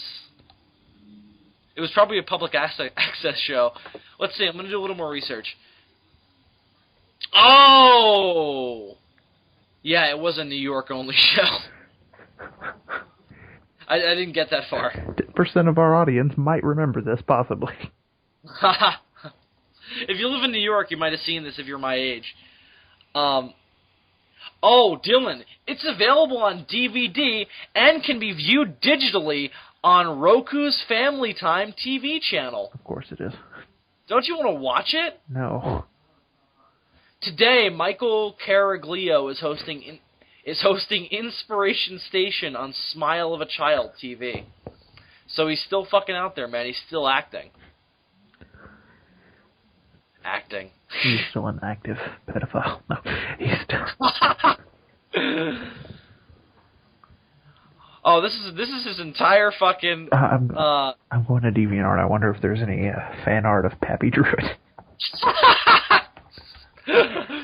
Imagine it's like fucking like him and there's a bear on the show and it's just them fucking. Oh my god, there are results. Michael Caraglio is an actor known for Pappyland and ROH Unscripted. See full bio. Yeah, it's not giving me any information. There is actually one fan art picture of Pappyland. Send a link. And it's much more impressive than anything that was actually drawn on Pappyland. Which one do you want? I've got a colored one and one that's just the line art.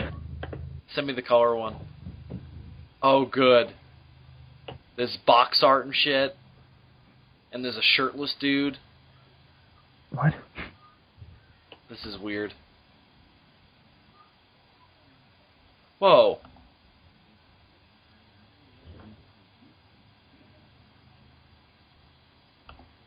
Alright, here we go.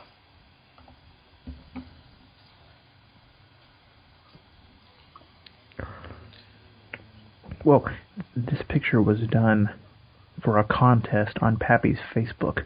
He has a Facebook. He has a Facebook? Apparently. Friending that motherfucker. You're friending Pappy Druid. I'm gonna type in Pappy Druid to Facebook. I'm gonna look at his At Pappy Druid's Facebook page. Oh my god. It's there. Well, there's different results. This is a fucking combo. Oh my god, that's horrifying. What, the fan art? Yeah. He's like, hey, look at that kid's ass. Just waiting for the muscly arm paper boy. I'm gonna bring you some good news. Get your fat ass over here. You're really starting to piss me off. Call me. You want to lift up this little tree over here? Get all nice and sweaty. Don't you talk back to me. I'm going to slap you with my penis. Oh my god, Bill, look at this picture that was on Pappy Druid's Facebook page. Fucking link this shit, bro. This is some of the most impressive sidewalk chalk I've seen. Because apparently he just, like, posts pictures of, like, impressive artwork on his Facebook page because I guess, you know, he is an art enthusiast or whatever. But this is some cool shit. Holy shit! Yeah. And I've seen images like this before. It's all done with forced perspective. That's awesome! Like, if you actually looked at it overhead, like, everything is, like, really elongated. They have to draw it, like, with this messed up perspective, and then they have to take the picture from a certain angle. Whoa, that fucked with me, man. Oh my god! I thought he was actually on the roof of a building and, like, the picture was drawn on the building and then on the ground at different points, but that's all on the sidewalk. Yeah, have you never seen this sort of 3D sidewalk chalk art? No, I have, but that's awesome. That's impressive. Holy shit! It's pretty intense. That's nuts!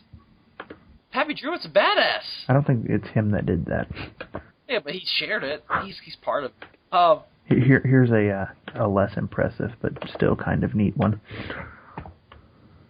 Implying the same. Oh, you want to hear some of his fucking his personal posts? Oh, sure. Lately, I've been into eating right to prolong my life. Everybody knows I'm getting up there. A great friend of mine does videos on YouTube. She's still pretty new, but why not give it a look? He's just so wholesome. You don't get this kind of children's entertainment anymore. We're just taking this wholesome New York pioneer and making pedophile jokes. I don't mind. I don't care. I make pedophile jokes about Santa Claus all the time.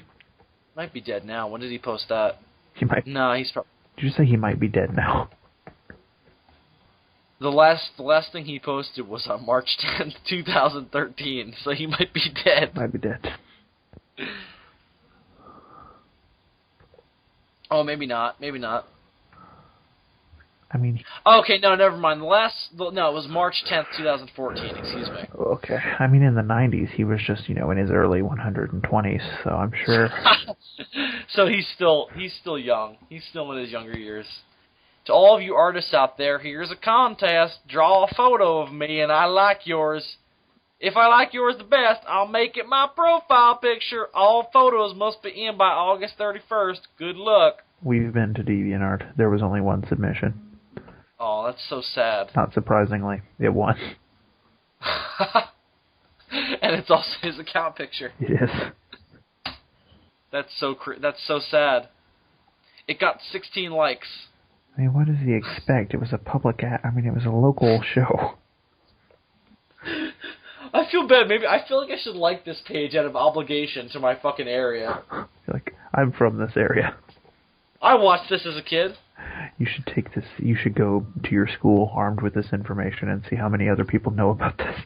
He's got 5,341 likes. Not bad. He's got more than the Sons of Serizawa Network homepage. How does this guy get more likes? We make jokes about Godzilla fleshlights. What does this guy got, huh? Huh? Fucking bitch. Wholesome children's entertainment, my ass. Fucking bunch of bullshit, man. Pappy Druid can suck my dick. He can have all those likes when he carries around a stopwatch in his ass. Pappy Druid is allowed to be this famous when he fucking makes his own podcast. Exactly. I want them. I would listen to the Pappy Druid show. I would not. Listen, welcome to the Pappy Druid show. I know you. Now, we're gonna draw a rabbit. Pappy, this is an audio podcast. So now we're gonna draw a rabbit. I just pulled out a piece of paper. Oh, shit. Now you're going to want to make sure that your paper is at a good angle. You're going to want to angle the paper to the left if you're a righty. But if you're a lefty, then you should angle the paper to the right. It's opposite, you see. Some people might want to use a paperweight. A paperweight is an object that you place on the corner of the paper to prevent it from moving or otherwise flapping in the wind. If you are drawing outside, it may behoove you to use more than one paperweight. Notice I use the word behoove. That is a big, educated word. Behoove. You have to be taken seriously as an artiste in the artiste community. You need to use big in the artiste community. You have to I use wish big, to be impressive seen. words like behoove and onomatopoeia and syntax and innuendo. Pappy, that's not a real word. It is now. Pappy just made it up because I'm creative. According to the Wikipedia page, he would draw outside of the lines purposely to give kids the notion that they could think outside of the box. Nice. This is the reason why kids are so shitty at taking instructions nowadays. Specifically in New York. Well, when I go to my local McDonald's, it's like a fucking exercise in communication. To be like, no, I want the number 15, not 14. So you want the 14, alright, fuck you! What pisses me off is if I order a plain burger and they mess it up. I'm like, I ordered it plain. I'm literally asking you to do nothing. I want 2 pieces of bread with a piece of meat in between them. That's what I want. And a piece of cheese. Give me that, and I will be happy. That's it. You need do nothing more. You want onions and ketchup on there? Fucking no. Plain. You know, depending on where you go in America, if you go to certain McDonald's, they will automatically put mustard on the burger. No, I did not know that. If you go upstate, where Pappy Druid lives, and there's a McDonald's I went to up there once where we got our order, and I just asked for a plain hamburger with ketchup, and they automatically put mustard on, and it was awesome. I will never have it again, but it was awesome for about 5 minutes. And then it was not awesome anymore. Apparently he lives in Naked Lady, New York. Schenectady? Yeah, that. That's way upstate. I live in Columbia County. Or I don't live in Columbia County. That's where I go upstate. So let's see where that is. Schenectady, New York. It sounds Viking. No, that's Queens. Wait, Schenectady? Wait, no, Queens. Schenectady, New York. Queens is a Viking word? Is that what you just told me? Schenectady. How is it even pronounced? It depends. I say Schenectady, but some people say Schenectady. Anemone. Schenectady is how New Yorkers say it. Schenectady. Wait. How far away is it from Albany? I don't know. Holy shit! Is it like at the... I could totally go hang out with this dude. Are you gonna go hang out? At this Kingston? Are you gonna go hang Yeah. out with... Oh my god, he's not that far away from where my house is. Upstate. That's so fucking funny. Are you gonna go hang out with Pappy? I will totally go hang out with Pappy. You could This Poughkeepsie? You could draw pictures and Yep, there's Hudson. you smoke weed. Copake? I'm near this dude. Then there's the Hudson River right there. Yeah, you go over there, you know, you smoke some weed. With Pappy Druid, I would totally smoke weed with Pappy Druid. And there's Lake George, yep. Whitehall, New York, that's where all the Bigfoot sightings are. I've always wanted to take a boat, like, up the Hudson River. New York is a much larger state than I thought it was. It's enormous. Just like Liam Neeson's cock. It's big and veiny. Sorry. It's shaped like a... New York is shaped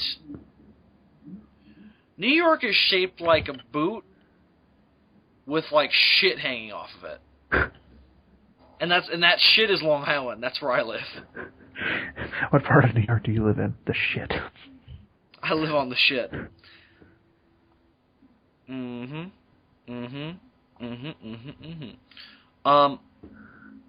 Yeah. Living on Long Island sucks. But yeah. Oh look, there's Niagara. Niagara, as in Niagara Falls. There. That's where the falls are. Wait a minute. There's a county in New York called Wyoming. Oh, yes, Wyoming. There's no place I'd rather be roaming. There's a Franklin in New York. We have a Franklin down here. We're not so different, you and I. Not really, no. Kitchener, eh? London, in Canada. Oh, yes, Canada, eh? And there's Chicago, right next to Milwaukee. There's Naked Lady. Holy shit. There is a really simple way we can get to Chicago. Chicago. How? We're just gonna go around the Great Lakes. Oh yeah, that's simple.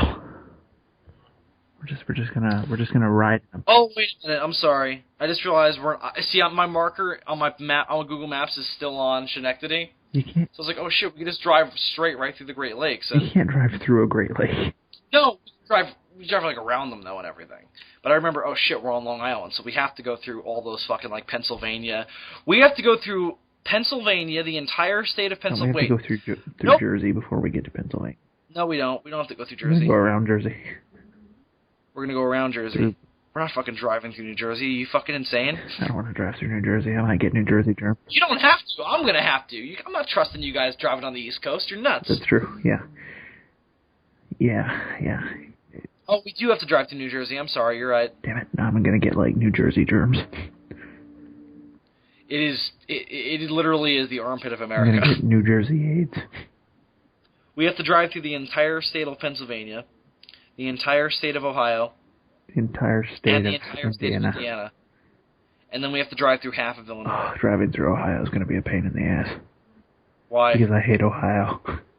But dude, you don't understand. What makes this trip so beautiful? It is a straight road. As soon as we get on I-84 West, it is a straight road. Did I ever tell you how much corn is in Ohio? You have. You've made that quite clear. It is frightful. Well, we're going to be recording podcasts and shit, so don't worry. And listening to gay 80s music.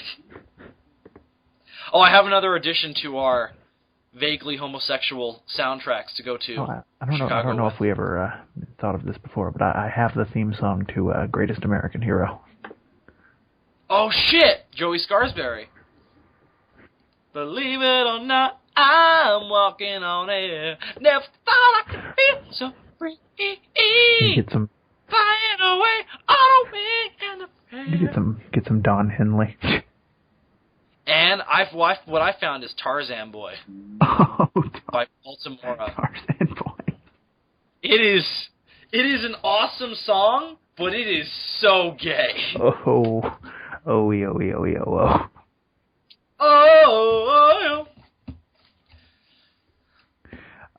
Jungle life is. I don't know the lyrics, but we're gonna fucking play that in the car too. I had forgotten about Tarzan Boy. There's also going to be a lot of AC/DC. Lots of Duran. Now I remember Tarzan Boy, much to my chagrin. You don't like Tarzan Boy? I don't hate Tarzan Boy. Tarzan Boy is awesome. Fuck you. Baltimore is the band who sings that. I mean, it's really very much so flamboyant, but I love it. Lots of David Bowie and Queen, obviously. It's a tad bizarre. Indeed. Right, though? Lots of Bowie, lots of Queen. Lots of Bowie. Lots of Queen. We Are the Champions obviously has to be on this trip. That's my car theme. I remember one of the first road trips I ever took with my family, we played that in the car, was We Are the Champions. Nice. We are the champions, my friend. We'll play a little Dio just for Andres. Dio? Why Dio? Because he's Mexican. Oh. No, we have to play a lot of, like, stereotypical Mexican music. It's so fucked up. The radio station I listen to in my car... What's that tune you always hear when people go to Mexico? Yeah, that one. It's always that for Mexico and na for China. And if I ever go to China, if I don't hear that music, I will be vastly disappointed. And Paris also kind of has like... Like they should just install that sound effect at like airports. You get off the airplane in China and you just immediately hear like a dong and then... And you're like, sweet American white bread racism. Canada would be like the Great White North soundtrack. Welcome to Canada, eh? No, when I think Canada... Would you like some maple syrup? When I think Canada, I just think the instrumental version of the Canadian, national... National. Yeah, that. Oh, Canada, oh, Canada. We're in Canada. Red, white, never blue, eh? Red, white, never blue. So, Dylan, did you have any public access shows you would watch as a child? I shared Pappy Druitt, and I am now in love with Pappy Druitt. I think all the shows I watched were national. What do you remember watching as a child around that like late 90s time frame? I'm talking little kid. I mean, like a lot of kids, there was a bit of Sesame Street going on. That's so cliche. I mean, like weird shit. There's a lot of weird kid shows that, like Bear in the Big Blue House is a weird fucking show. I do remember watching quite a bit of Bear in the Big Blue House. As I remember. What a bizarre fucking show. As I mentioned earlier, I remember the big comfy couch. See, that's interesting to me. I don't remember the big comfy couch. It's a girl, and she's a clown, and she... Oh, I do remember this. She's sitting on a couch. Yup! Absolutely remember this. She has a doll. Yeah. Oh my god, I watched this as a kid. Did you ever watch Between the Lions? Yes. I remember Between the Lions. Between the Lions, that was on PBS. Some decent puppetry going on there. Yeah, I watched all those puppet shows. They had a chipmunk show on there too. Old-ass reruns of Reading Rainbow. Rainbow. Watched as a kid. It seemed to me on every episode of Reading Rainbow they would be like, read fucking Simon's story. I don't remember. Do you remember this? Every episode would be like Simon's story. It's like, enough with this fucking Simon story book. No, I have no idea. How about like fucking... Another thing I remember, but I'm not really sure what the title was. There was a dog that would time travel. You mean Peabody and Sherman? No, there was a dog. It was a live-action dog who would, like... he would be in these different time periods. What was he called? Oh my god, that's horrifying. So Dylan, I looked up Simon's story, and this is the first thing that popped up. Oh joy. I'm warning you, this is not for the faint of heart. Let's see what we got going on here. That is... What is that? That's the first thing that popped up when I looked up Simon's story. Okay, the dog that would time travel is called Wishbone. Wishbone? Wishbone. That sounds familiar, but that's a common term. He's a dog. He's a Jack Russell. Let's take a look in a book. Reading Wishbone Rainbow. is a half-hour children's television show that aired from 1995 to 1998, though it aired its reruns until August 31st, 2001, in the United States on PBS. The show's title character is a Jack Russell Terrier of the same name. Yep, Simon's book. That was it. They would like pimp this book out in every single episode. I had this strange relationship when I was a child. I had this strange relationship with the Teletubbies, because even as a child, I thought it was one of the stupidest things I'd ever seen. But it was one of those things where you want to change the channel, but you're intrigued at the same time. Well, it was also so little shit on that you can watch that you just automatically watch it out of necessity. It was like, must change channel, but can't. Yeah. What else did they have on? You remember Harold and the Purple Crayon? I remember what? Harold and the Purple Crayon? I do not remember Harold and the Purple Crayon. You don't remember this? This was a big deal. It was about this fucking kid who would draw shit with a purple crayon and it would come to life. Here's that dog I was telling you about. Yeah, send that. That's interesting. Harold and the Purple Crayon. The title was very self-explanatory. When you see it, you're going to be like, that's exactly what I had in my head. I don't even know if kids today know what this is, but do you remember the Berenstain Bears? Of course I remember the Berenstain Bears. They're still around. They still have movies and shit. I do remember this. I don't know if I ever actually watched it, but I do remember this character. Yeah, I never watched it myself, but I knew of it. I remember this Harold Dr. character. Jekyll and Mr. Dog. Fuck you. What was that other show? Salty Dog. Do you remember there was a children's show? A Game of Thrones. What? There was a Game of Thrones. How long have those books been around anyway? There was a show. Game of Thrones. There was a show about a turtle. Do you remember this turtle? This cartoon turtle? Franklin? Yes, Franklin. Franklin! I remember Franklin. And there's Arthur the Aardvark. Arthur, of course. And his. Do you remember? They did this special on Sesame Street. I have such this fucking intense image in my head of this from childhood.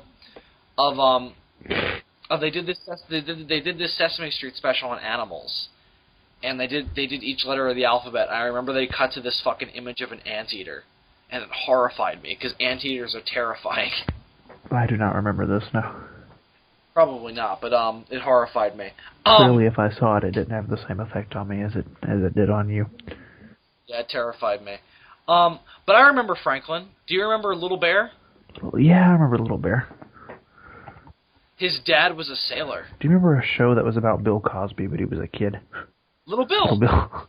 I was mocked for years as a child because of that little fucker. You're like, I'm not even black. I'm not even. And now when I do my Cosby impression, everybody fucking is like, "Oh, Little Bill." Little Bill. Yeah, you see, it's based on the life of me, Bill Cosby. You see? Here I am as an ugly little child. Little Bear. This is an amazing meme I just found. Just What? because of the juxtaposition of what the image is and what the words are.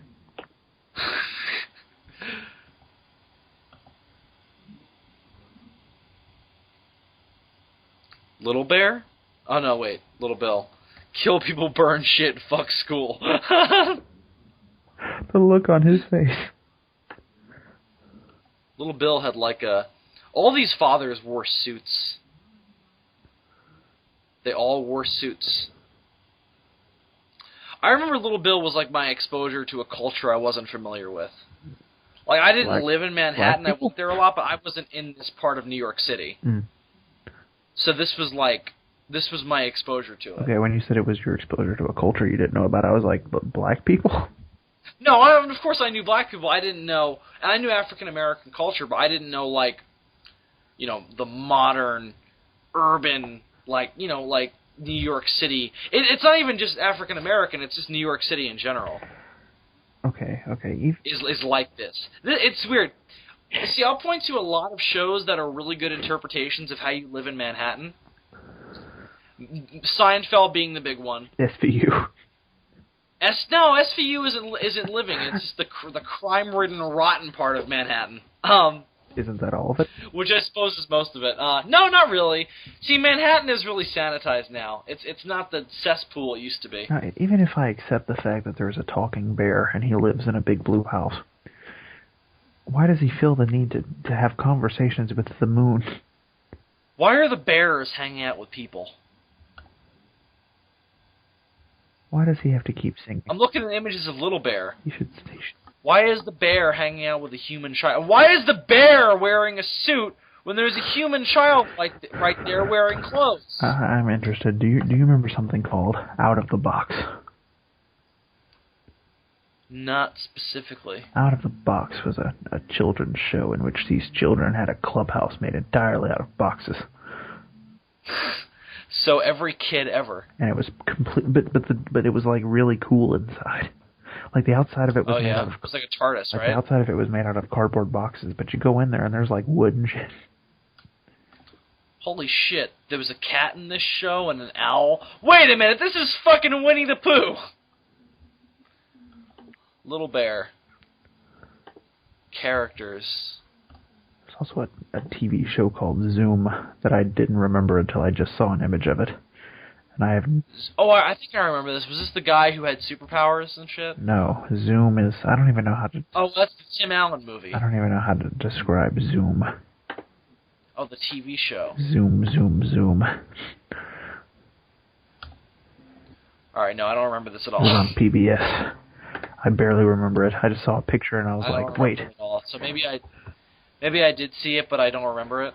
Do you remember something that used to be on Nickelodeon called Kablam? Probably. I miss Kablam. There was a show that would come on after Power Rangers in the late 90s. Beetleborgs. That was like this... What? Beetleborgs. No, it wasn't Beetleborgs. It was this other show where it was this kid who would do something called glitching, and he would like get superpowers. Oh fuck! I gotta. It's hard to describe. Glitch. 90s show. Fucking McDonald's did a toy line of it in the late 90s. Is this it?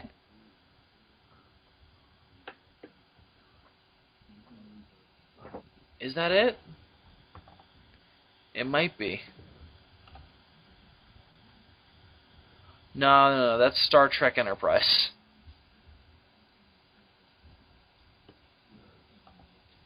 That's John Hamm. Well, I don't know why the fuck he popped up. Are you talking about that show that's like completely computer animated? No, that's called... No, it wasn't a reboot. It was something else. Right, Reboot, that's what it's called. I also vaguely remember this show about an alien that was living in, like, New York or something. I don't remember. I remember he had, like, blue skin. Right. What the fuck? Oh, shit! I remember... What was this show called?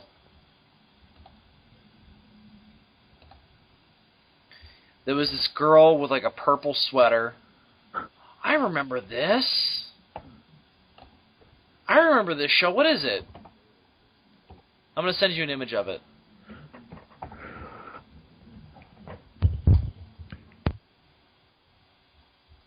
What the fuck is this? Oh, Blue's Clues. Blue's Clues, of course. Here, do you recognize this? I've never felt so high as when I was watching Blues. Right? Blue's Clues was another one of those shows where I was just like, this is stupid, but I can't stop watching it.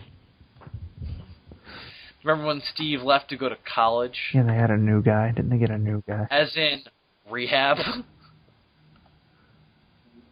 Which actually wasn't true. He was literally going to acting school.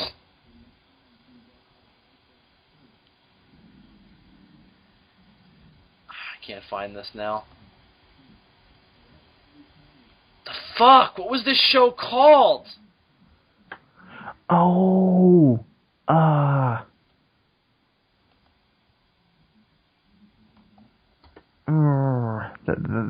that with the redheaded girl. Yeah. What was her name? 90s Saban. I'm looking for the other one. The 90s Saban shows. Let's see. Beetleborgs, of course. I know fucking Beetleborgs. Of course I know Power Rangers, but what was this other one? Oh, what was that cartoon called? I know it, but I don't know it. No, it wasn't fucking Dragon Warrior. It wasn't VR Troopers. Oh, I remember those things. The things that you like put the little circular things in, and then you hit the switch, and it would change pictures. You remember that? Uh-huh. No, man, I'm not looking for that, though. Oh, the movie Smart House. I remember Smart House. Bill Nye the Science Guy. Bill Nye the Science Guy.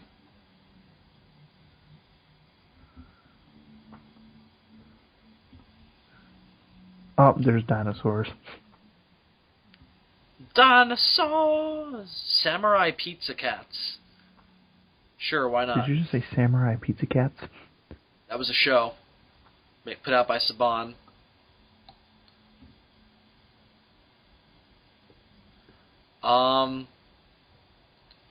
'70s and '80s, '90s, the 2000s, Samurai Pizza Cats. What? That only lasted 1 year? Who'd have thunk it? Honeybee Hutch, no. Whatever this cartoon. Little Shop of Horrors TV show. Whatever this cartoon is called, it's the name of that main character. What was her damn name? Yeah, I can't remember for the life of me. Saban? Oh, Saban did put out the X-Men shows. That's right. Battletech. Is that it?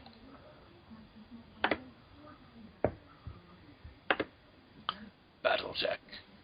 It almost looks as if it was drawn by the same people who later did Codename Kids Next Door. It looks like the same art style. It does look like that, doesn't it?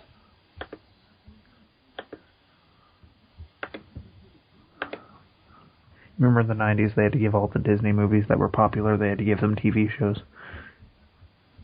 Right. Which is why we had the Aladdin show and the Timon and Pumbaa show and the right. awful Little Mermaid show.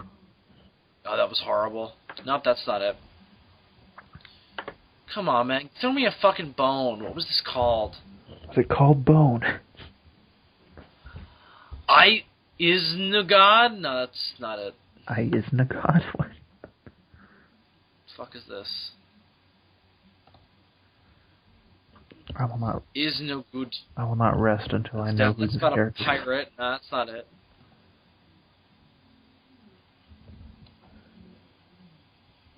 Power Rangers in Space. I'm looking for. It was on around that time. Cyber 6. I remember Cyber 6. I never noticed this until somebody on the internet just pointed this out. But Hey Arnold is a hipster. He is totally a hipster. The kilt and the skinny jeans and then the baseball cap. God. Absolutely. The show is called Pepper Ann. Pepper Ann? That sounds familiar. That's that redheaded chick that we were trying to figure out. Here was a weird show from the 90s. Avengers United They Stand. It was a bizarre show. Because it was all Marvel characters you'd never heard of. Really? Like the most well-known character on that show was Ant-Man. My God. Because it was about the West Coast Avengers. Oh, okay. Avengers. I have no idea why the fuck they would do that. Doesn't that sound retarded? Like, we're gonna do an Avengers cartoon. Alright, awesome. About the West Coast Avengers. Do you remember... The fuck is wrong with you? Remember Spider-Man Unlimited? I do remember Spider-Man Unlimited. Where he goes to that alternate Earth, and there's all the animal people. Yeah. And the High Evolutionary and John Jameson went there, and that's how he got that werewolf condition. Yeah, and and he had a cape and shit, yeah. And the badass Venom and Carnage that were in that show. Yeah, but they were, like, gay and shit. They were like gay and shit. They fucked, yeah. Did they really? It's heavily implied, yeah. Well, because they reproduce. They give birth to other symbiotes. Okay, well, I'm a Marvel kid, so I do recognize all of these superheroes that are in Avengers United They Stand, but it does seem like they've got... Well, yeah, I know I knew who they all are, but I didn't know about them at the time. Like, it's Wonder Man, Vision, Falcon, Wasp, Ant-Man... Hawkeye. Scarlet Witch... And whatever that bitch's name is. Yeah, the bestial person. The one who looks like... Dinosaurs... The one who looks like Cheetah from DC. Yeah, she does look like that. But isn't Cheetah from DC. What's dinosaurs?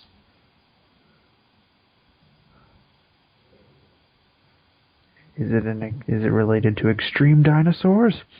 Extreme dinosaurs! Apparently, it's made by Canadians, so that's why it's weird. What, Avengers United We Stand? No. Oh, wait, it's a sequel. Wait, no. Alright, apparently it's about dinosaur people who, like, fight dragons and shit. That sounds awesome, but I'm not interested. Sounds intense. It does. Apparently Spider-Man Unlimited is available on Netflix. But regular Spider-Man I don't is not. recommend watching it. It's not a good show. Why is 90s Spider-Man not available, but the crappy sequel Spider-Man? Wait, when did Spider-Man Unlimited come out?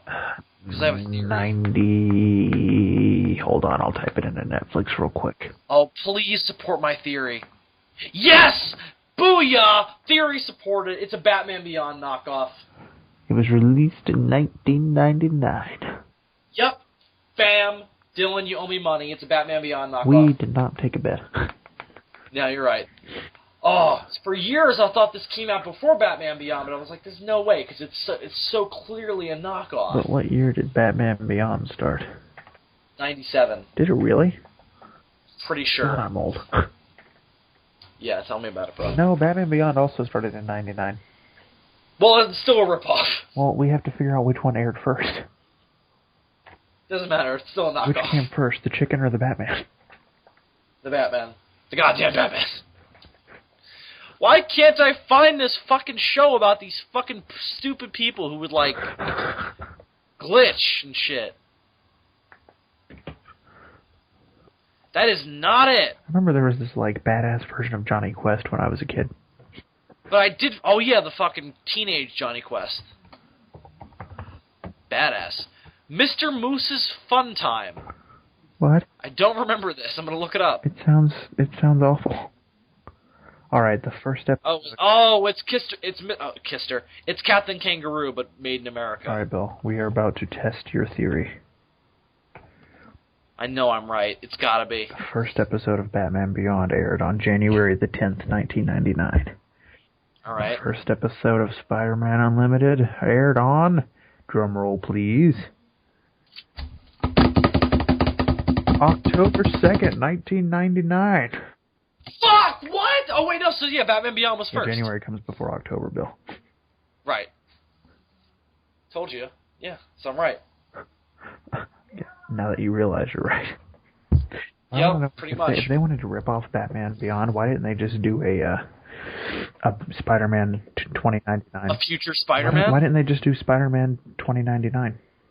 Because they're not smart people, Dylan. Because 2099 is more similar to Batman Beyond, and it would actually not be a ripoff because 2099 was around way before Batman Beyond. Out before Batman Beyond, yeah. I completely agree with you. It's stupid. Really, Batman Beyond is ripping off Spider-Man 2099. Kind of. Yes and no. 2099 is different than what Batman Beyond is because 2099 operates under the assumption that it's so far in the future that Spider-Man, it's not even known if Spider-Man was a real person. Yeah. It's very far. Hulk 2099 was fucked up. It's all the way in the year 2099. In the year 2000. No, that's not right.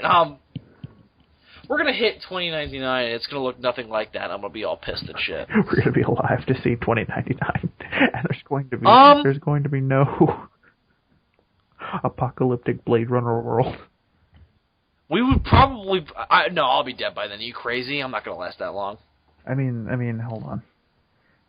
I would be. Let me do some quick math. 2099 minus 19. I would be 105. I also would be 105. We could live to be 105. Dylan, the way you and I eat, no. By this point, medical science will have advanced to the point where we will no longer need our bodies. We will be brains in jars. It'll be like Transcendence. I will be Dr. Wheelo. I got dibs on C-3PO. Okay, you can be C-3PO. I'll be Dr. Wheelo. No, fuck that. I want to be a Cyberman. Or that gas creature from Hellboy 2. Andres can be Krang. Yeah, he'd like that. He's a Teenage Mutant Ninja Turtles dude. He can get Krang. I'll be Dr. Wheelo. Or Dr. Giro, whichever one suits me. I'll have the Dr. Wheelo body whenever I want to blow shit up, and I'll have the Dr. Giro body when I just want to go out on the town. Yeah, because Dr. Giro is such an attractive man. As opposed... You're going to be drowning in the pussy with that outfit. As opposed to Dr. Wheelo. I think you get more pussy as Dr. Wheelo than you do as Giro. You might.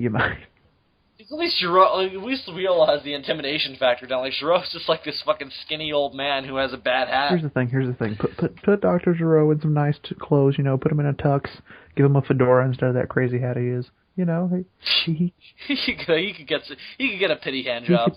He could be a distinguished old man. And clearly he's going to attract ladies, because clearly to do all this research he's done, he's got to be rich. And that in and of itself guarantees him... No, he's not rich. He's being supported by a fascist government. Not by the time DBC rolls around, though. By that point... Yeah, but he's the Red Ribbon Army... using the finances of said... Okay, that's true, you're right. He's got all kinds of Red Ribbon Army money just lying around that he uses to build, like, androids and do biological research to create cell. The man is rich. That guarantees him a spot in the Promised Land. And, of course, by the Promised Land, I mean the pussy. The pussy. Alright, fair enough. Dylan, we're almost 2 hours in. So I think it's about time we wrapped up. So we went all over the place this episode, but I had a good time. Indeed. Be sure to like the Sons of Serizawa Network homepage on Facebook, as always, for continuous updates on the Sons of Serizawa. And... No, wait. By the time this goes up, this won't be available anymore. Never mind. I was going to say vote for me as the ultimate Godzilla fan in that contest, but by the time this goes up, that'll already be done, and I would have lost. Indeed. Yeah. But anyway, but to those of you who did vote, thank you so much. You guys are awesome, and I really appreciate it. I got 9th place. Woo! That's high. That's great. I thought you had gone up to 8th. No, I got left behind because I didn't go up at all. Oh. I kind of peaked at 240. 9 is not bad, though. Yeah, not at all. I'm very happy with that. That's nothing to shake a stick at. Nope, not at all. I'm very happy. I've never understood that turn of phrase. I don't know. I don't understand it either. But again, thank you to everybody. Thank you to Dylan for supporting me. You supported me, man. Thanks. I appreciate it. But anyway. Yeah, I didn't actually vote. You didn't vote? No. So do it now. It's not going to affect the outcome. Doesn't matter. It'll. You didn't vote for me? I didn't vote, period. Don't feel bad. I didn't vote for anybody else either. Why didn't... It's so easy. You literally just type in your email and click vote. That's it. Is that all you do? Yeah. You have to, like, make a Faustian pact with the devil? No. Not yet, anyway. That comes later. Oh, okay, yeah. Fucking asshole. That comes after the winner is announced. I retract my thank you. You are free to retract your thank you. God damn it. Ugh. I'm so mad now. I'm going to end the show angry, Dylan. Look what you've done. Fucking hell. I could have lied and been like, yeah, I voted for you. You could have easily lied and I wouldn't have known. I could have easily lied, but, I didn't. Why? Because I value our friendship. No. Do you know what, Dylan? You're going to end the show now because I'm so mad. I'm gonna end the show. You're gonna end the show. Okay. Well, people of YouTube, in case you're wondering, that there is going to be another episode of Kaiju Spotlight. Yeah, that's happening. I realize that it's been a while, but the next episode is we're taking a break from the usual format. We're doing a little something special for the next episode, and it's a bit more involved, so it might be a while, as it has been. So it will star special guests. It will have special guests, who I didn't vote for. I may or not be one of them, depending on how this ending goes. So yeah, I don't think we have anything else to announce, do we? We're still working on Godzilla Odyssey, slowly but surely. Yes, that is a thing. As both of our semesters roll down, that's going to become more of a priority. Right, because more time will be available. And it's going to be what I've decided to do, and Dylan, we'll talk more about this when the viewers have left. I've decided to make it part of a 3-part Godzilla 60th anniversary celebration I want to do. Oh? Yeah, I'll talk to you more about this after we start recording, but I have an idea for a really cool way to celebrate the 60th anniversary. This is after we start recording. Stop recording, I'm sorry. It's late. I had an idea for celebrating the 60th anniversary, a couple of ideas, and I want to do all of them. At different points, and they're all different. And Odyssey is part of it. Odyssey's going to be huge, people. It is. It's going to be amazing. And we're bringing in guest writers. David's going to work on it. Andres is going to work on it. Ian has expressed interest in helping us out with a couple of them. Oh, really? Which? Well, I'll ask you that later. Yeah. Well, the one... Okay, I'm gonna make this very obvious. The one that he's also a fan of, and that we're a fan of, that doesn't involve people going, ah! Oh, the other one he's a fan of that we're also a fan of. Yeah. Yeah. Did you work it out which one it is? Yeah. He's gonna help us write the Godzilla Bear in the Big Blue House crossover. Why the fuck didn't we think of that before we got the fucking crossovers down? Godzilla attacks the bear in the Big Blue House. Story. The bear fucking wakes up. He's like, oh, isn't it a beautiful day? Hello, sun. Hello, friends. Hello. Why is it dark out all of a sudden? Hello, giant radioactive dinosaur that's about to step on my big blue house. And then he hears... Bear in the big blue pile of rubble has been brought by. Oh, shit! And Godzilla killed him.